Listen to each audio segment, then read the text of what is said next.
Moi, de mon côté, je vais tout de suite vous présenter le prochain segment qui va se dérouler sur le main stage. I'll right away introduce the next segment that will be happening here on our main stage in a few minutes.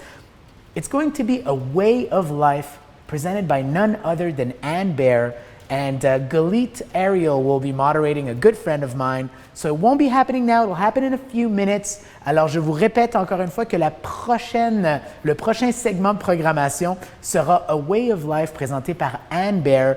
We're talking about sustainability. C'est modéré par mon ami Galit Ariel.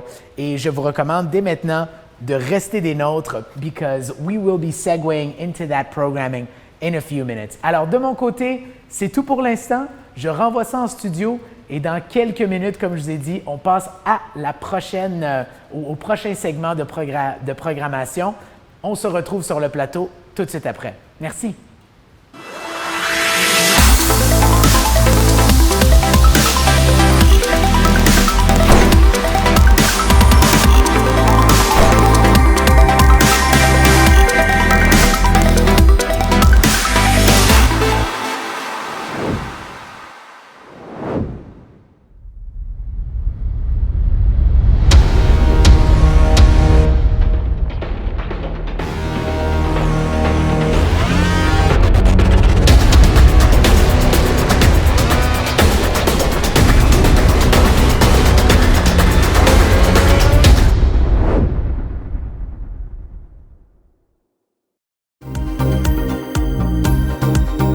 To have here Anne Baer, one of the most inspirational people I got the privilege to speak to, and she's going to talk to us about her vision for a lean green business model or sustainability as a way of life. Let me give a short introduction about Anne. She served at the United Nations as a sustainability expert for 8 years, right after the Earth Summit in Rio, between 92 and 2000. And she also served as an innovation advisor, seconded by the French Foreign Ministry to the Israeli ecosystem between 2014 and 16. She is the founder and CEO of iCare Innovation, a Tel Aviv-based consulting firm that provides open innovation strategies and technological intelligence. It helps Israeli and French tech green through partnerships to create better futures, and acts as a gateway into the Israeli innovation ecosystem and built dozens of partnerships. She's connected hundreds of companies and facilitated 48 R&D projects who were jointly submitted by 90 French and Israeli companies for a total amount of 78 million euros. So welcome, Anne, and I'm so pleased to have you here today for this fireside chat. Me too, Galit. I wish I was physically with you, but we'll make it. Same here. So I wish we also had 2 hours to talk, but we don't. So let's jump straight into the first question. So being green is a necessity. This is obvious and evident, but it is also often seen by businesses as a hurdle or an extra effort. Your perspective is that if a business wants to be genuinely lean, it needs to be green. Can you expand on this vision? Yeah, definitely. And vice versa. Actually, being lean means being efficient, to care for the ratio between the input in your actions and the output from your actions. Resources are not unlimited and are not given for granted. So somebody that cares for not spoiling, not wasting, and leave the place the way he found it for other people and other generations after him is actually a lean person, but he's also a green person. And this is just common sense. My grandmother, your grandmother, were green and they were lean. They knew absolutely nothing about carbon emissions, but they cared. They were cautious. And as it is applied to a business, when you go to a certification process of Lean Sigma, for example, then you will see that most criteria and most processes are clean. And lean strategies and clean strategies have a lot in common, especially when you come to manufacturing. We are in the midst of a crisis, and it's putting actually the urban-rural nexus on the table to be discussed again and reevaluated. We usually think that green is being at the countryside, but there is here a paradox. Staying in a city means that you are going to use less real estate. You're going to share more. You're going to share your infrastructure with more people, your roads. You're going to share your schools, your hospitals, the antennas you need for telecommunication. And I, on my individual life, I always implemented this efficiency principle. I lived in city centers, in the center of Paris, center of Tel Aviv, and I'd rather not live in remote areas or mountain. I need to live where a bike can follow me. Corona has actually accelerated a trend of greenization of our urban lifestyle, and we introduced urban farming in our lives, for instance. It has, of course, disrupted the way we work, and generally speaking, I would say that it's for the good, not for the bad.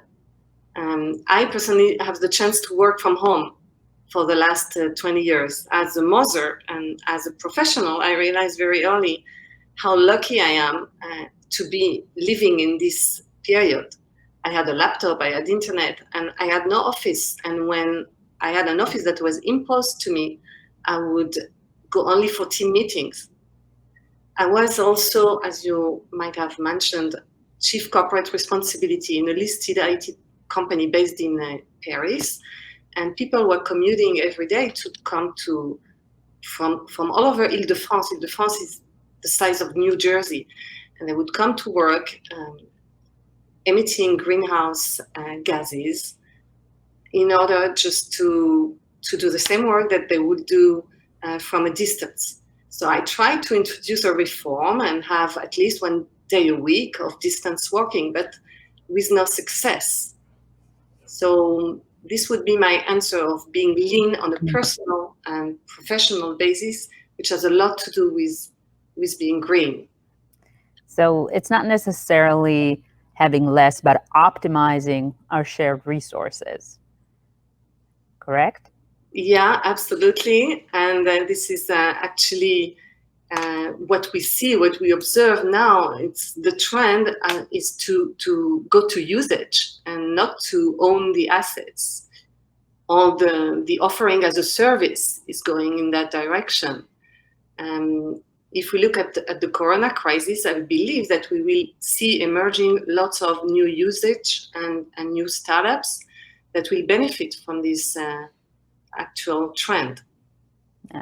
And re-looking at the resources we have and reevaluating them. And I believe in a previous conversation we had, you said, what about time? We need to look at time as a resource. It is valuable. Yeah, actually, everything is a resource, and time is maybe our most limited resource. We are living a very limited time in the history of humanity, and I'm convinced, and maybe as a woman you must be as convinced as I am, that we can be double and triple tasking in order to be more efficient. We need to eco-design our lives and to look at everything in an eco-design thinking. Those who won't do that take a very big risk. And actually, the companies that do not eco-design by design will soon expire. Mm-hmm. Either it will be the regulations or the supply chain disruptions that we see and witness today, or they will get too little or too much attention from the media, or just the customers will abandon them. And to be sustainable for business as well as for a human being means to be healthier and to be more resilient.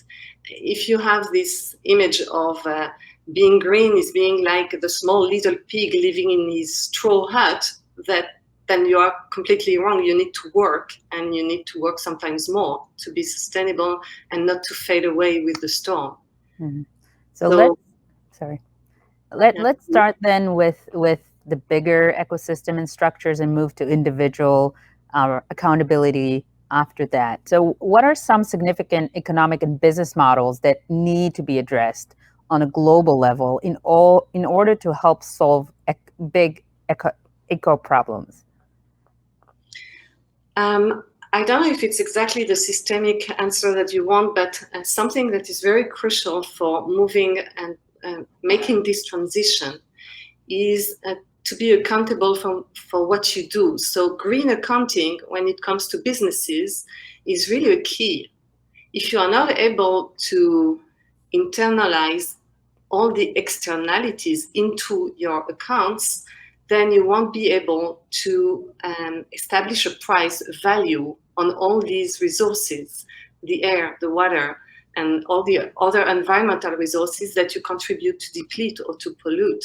So green accounting has been, as a project, as a notion, around since the 90s. OECD was the first one to produce a green accounting scheme, and it's still not something that we are implementing. I want to see the day where the corporate responsibility officer will have his office inside the CFO's office. I mean, it is the business of the CFO, and the accounting must reflect the value that you are adding to the world and also the value that you are subtracting from the millennial resources of the world. And this is not the case today. I mean, the only mechanism that we have found so far is taxing pollution. And this is also a very big distortion because we are taxing polluting companies and industries in the north, generating cash and taking these taxes, transferring them into business models in the south that are not necessarily much healthier to the planet and much more sustainable. And we are funding hydraulic dams and, in the best case, solar fields in the south with the money of the north. And this model is not business-wise and it's not sustainable. That might explain also why we came at the UN level with the SDGs as something more global that would involve everyone's responsibilities. So what actions and mindset can each person and business owner that is listening to us can apply to achieve a more green approach? Yeah, the question, for instance, if I ask you if you are vegetarian, you will answer by a yes or by a no. It's a yes or no question. But if I ask you whether you are sustainable, it gets more tricky. It's always a you can do better answer. So it's a process, both on the personal level and on the professional level. So there are a number of actions, but I think the process, le chemin, the road, the path is important. So you need to establish criteria for yourself, to benchmark yourself and to benchmark your company and to see the progress. You need to establish indicators. I think that even before having any action done, and sensitizing the stakeholders, you need to be able to state where you are, to take a picture of yourself, to have indicators and go on. I personally do that once a year at the end of the year during Christmas time. I take one day and I'm looking at my own indicators. I'm benchmark myself. I'm giving myself 100% success or less than 100%, sometimes 200% success. And then I decline the action items. So if you want to be more specific, let's take traveling. If till today, we are now in a big revolution with the crisis, you were traveling sometimes, for some of us, 5 times a month to the whole planet. Now you have understood that you can limit yourself, you can optimize, you can make a profit of traveling for doing something else. I like this word, pleasure. Have you heard about pleasure? Yes. I love it. I love it because there is pleasure in sustainability, and if not, it's not worth the effort. So combining business and leisure would be a sign. If you're not able to do it, it means that you are speeding the path too much, and you should stay home and reconsider your priorities. So always try to travel for more than one purpose. For instance, I was invited to talk about circular economy at Montreal, at Moving On, and I said to myself, no, it's such a long way from Tel Aviv. I won't travel unless I have another good reason. And I decided to work, even if it was a big effort, 4 months' time together with a Canadian fellow, Jennifer, that you know. I decided to really work out a special event on Israeli tech in order to have a double impact. So this is something very conscious, and it gives a lot of satisfaction. Being efficient, being able to capitalize on everything is very satisfying. So since you touched on traveling, let's jump to the COVID elephant in the room. And let's talk about post-COVID. What happens after COVID? What can we learn and take from COVID, and how can we build a better future with this reboot opportunity we have? Yeah, it's a big opportunity, as you say. I myself, in Israel, we are confined for the second time now in a row for 1 month. So all in all, 2 months. Once in March, April, May, and once now. I hope to go out from home next week and breathe fresh air. So this definitely has brought us back to the basics, to our homes, to our loved ones, to caring for our health, for our bodies. And it has taken as well our societies back to basics regarding the supply chain. How much we have sacrificed to other suppliers, how much we need to relocalize. And this whole concept of being self-sufficient that was disrupted a century ago is again on our table. Now we need to discuss it, and we see that Europe is trying to reorganize its supply chain by reinvesting industries that have moved to the east. So being self-sufficient is just, as I said for our grandmothers, it's just common sense. What Corona has done to us also in terms of conception and apprehending the reality behind what can be seen, the virus is invisible. And climate change suffers from being invisible, intangible as well. But unlike climate change, Corona has managed to disrupt our lives in such a brutal and sudden way that it left us no exit, no escape, no way to procrastinate.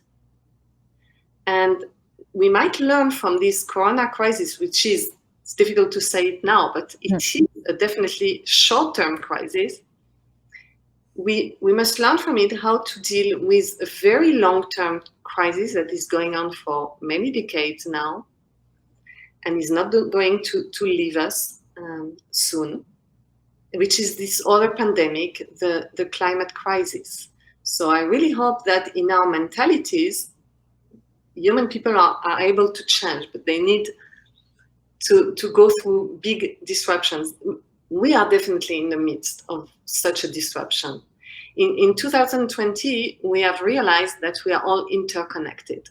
We are physically interconnected in front of these pandemics. The contamination has been massive, and it has been a blatant butterfly effect. In 2020, we also realized that we are so dependent from the digital. So what would have happened if we didn't have artificial intelligence to support the current medical research going on? And what would have happened if we didn't have digital and mobile communications to support every aspect of our lives when in confinement? So I think that this survival crisis that we are in opens us a little more to other survival issues. Renewable energy, for instance. I think renewable energies are going to accelerate based on incentives that we are seeing all around, for instance, European countries. We are really moving to a brave new world based on 100% renewable energy. And Europe has defined 2050 as a deadline for becoming completely neutral, zero emissions, and so on. So being local, being self-sufficient, being renewable means, for instance, that we are going to think in a different way about our waste, how to turn waste into a resource and recycle it locally, how to make it circular de facto. We will see lots of startups that will be dedicated to off-grid solutions, to community-based solutions. They will all benefit from the crisis. We can see that in Israel, startups are continuously raising, and the corona has not stopped the movement, but they are increasingly green. For the last 2 years, it has accelerated now with corona, and people are finally listening to them. The VCs are opening new tracks and new funds in order to support this development. So if you decide to create a startup now, pick the right one for you, of course, but try to pick the right one for the planet. So here's a little bit of a tricky question, but I know you have the right answer for it.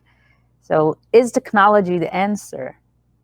Or in other words, how can we employ technological solutions to solve the green problem? Yeah, so I use my T-factor theory. And when I worked for the United Nations, I worked on what we call the population and consumption and production patterns nexus, which means that we have a carrying capacity for the planet, and it's limited by population multiplied by our consumption patterns. What happened since the agricultural and industrial revolutions is that population has increased in the most rapid pace ever, 8 times in 200 years. So technology has allowed us to multiply ourselves, which is not a good news for the planet. But in the same time, technology is the factor that I see in this equation that is the only factor really able to slow down the process and to divide this population cross-consumption equation. And when you think about it, the only resource that the human has added to the world, because we have taken lots of resources, but the only one that we have added is technology. And the fact that we have had stable access during these 200 years more than ever to food, to energy, to comfort, this has allowed humanity not only to multiply, but also to educate ourselves and to operate always in more complicated processes. The progress, the technological progress is fascinating, even when you look over the 50 last years, so it's completely exponential. All this technology is human-made, so let's use them. A way we can use technology in order to solve the climate challenges is, for instance, to cut short the need to sensitize others, to tell users to use less, to be more cautious. This is very fastidious. It takes time. We depend on them and on their goodwill. So technology can, by design, cut carbon impacts upstream in a very passive way. This is obvious. And what is maybe less obvious is how IT is challenging us. On one side, it's empowering us to monitor and to optimize all our assets and all our consumption to be smarter in the factory, in the home, in the city. But in the other sense, it has a very negative and very heavy burden on energy consumptions and on gas emissions. This is what we're going to discuss in the panel in 10 minutes from now. So we are not in a free IT lunch. The virtual is completely real. It's very physical. So we need to see what is the real impact of our technologies and how to use them to optimize. For instance, we are in this frantic global race for data and for artificial intelligence. Which country is going to win this race? Is it Canada? Is it China? Is it United States? Is it France? We have all this quantum processing going on. What does it mean in terms of energy, in terms of new possibilities, but also in terms of new consumptions and new pollutions? Well, before we let you go to your next panel, and please follow on wherever she goes, but definitely for the next panel that she'll be participating in, what is your final message to the audience? You know, what is the thing you want them to understand and to implement in their personal lives? So in really 1 minute, I heard that we are concluding now the fireside chat with you. We are in an emergency situation, but we need to plan for a marathon, and we know that. We need to look for our dreams and to dream about more quality than quantity, and to look for more yield, more efficiency, more quality time and quality production, quality everywhere.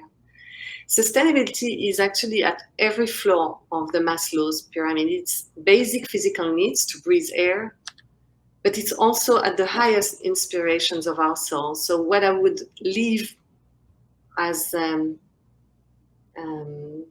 my message for you would be for each of us to see how we can capitalize on who we are, where we are, and have an impact for good on a personal and on a collective and organizational level, because we can do it.